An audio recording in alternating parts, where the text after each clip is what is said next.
किसी ने बड़ी अद्भुत बात कही है कि मजदूरी करने वाले खुले आसमान के नीचे आराम की नींद सोते हैं, लेकिन एयर कंडीशन रूम में सोने वाले को नींद की गोलियां लेनी पड़ती है। नमस्ते दोस्तों, मैं आर.के. तिवारी।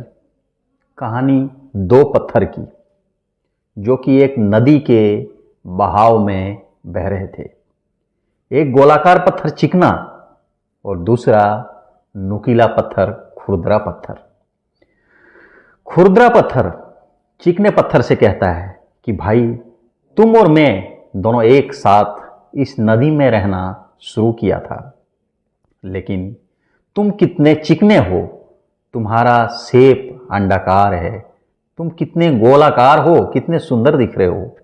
वहीं मैं एक खुरदरा पत्थर, मैं कितना नुकीला हूं, मैं तेरे जैसा चिकना सुंदर पत्थर नहीं हूं।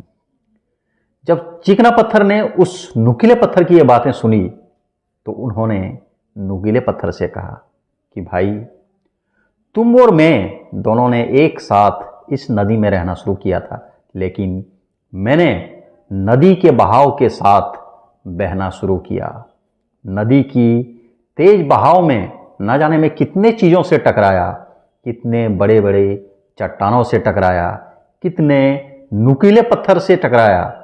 ना जाने कभी नदी की तेज बहाव में मैं किनारे रेत से टकराया। किनारे जो भी नुकीले चीज़ थे, जो भी कठोर चीज़ थे, उनसे मेरी टक्कर हुई और टकराते टकराते उस संघर्ष से जूझते जूझते उस संघर्ष ने, उस मुसीबत ने मुझे चिकना बना दिया, मुझे गोलाकार बना दिया, मुझे सुंदर बना दिया।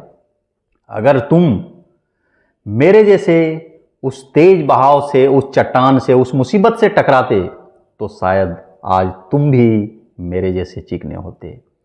मुझे भी कभी कभी ऐसा लगता था कि मैं भी तेरे जैसा नदी के किनारे साइड में पड़े रहूं, लेकिन मैंने उस आराम को स्वीकार नहीं किया और मैंने संघर्ष और मुसीबत और कठिनाइयों से मेल मिलाप करना, उनके साथ चलना सीखा। तेरे पास अभी भी समय है। अगर तुम मेरे जैसा इस नदी के बहाव के साथ चलना शुरू कर दोगे, उस मुसीबत से लड़ना सीख जाओगे, उस कठिनाइयों से टकराना सीख जाओगे, तो वो दिन दूर नहीं कि जब तुम भी मेरे जैसे चिकने और सुंदर दिखने लगोगे।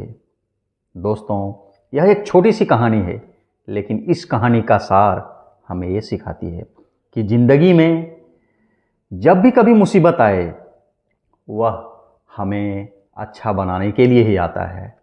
अगर हम उस मुसीबत से कतराते रहें, उससे दूर भागना शुरू कर दें, तो हमें कभी भी सुंदरता या स्मार्टनेस या यूं कहें हमारी लाइफ में अच्छाई आ ही नहीं सकती है।